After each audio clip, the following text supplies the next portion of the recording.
चोरी का पीवार।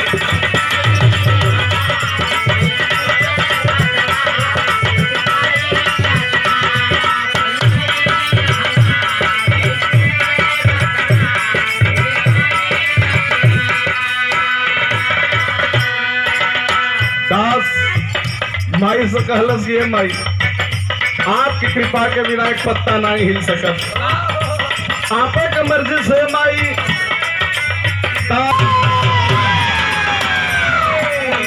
साजना समाज नहीं सुघर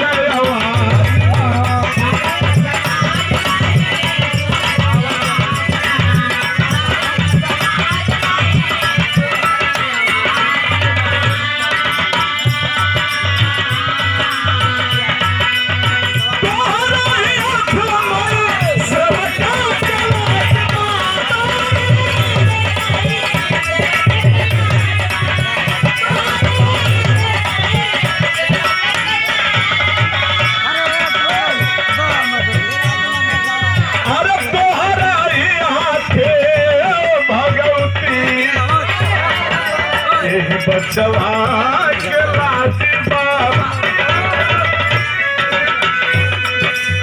घेरल हरिया माई सुजना डगरिया आके कराऊ जियारी।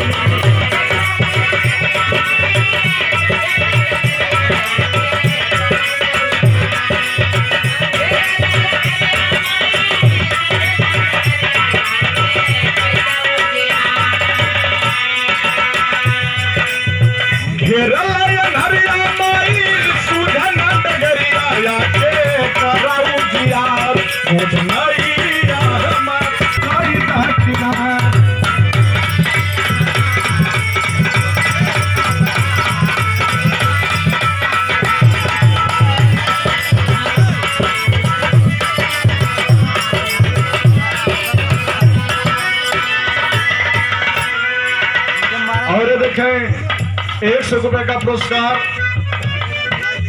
खिजीरपुर बोझवा पर के भावी प्रधान पद के प्रत्याशी आप परम सम्मानित हो रहे बड़का भैया मदन यादव जी, आपकी ओर से प्रदान हुआ। माई भगवती करें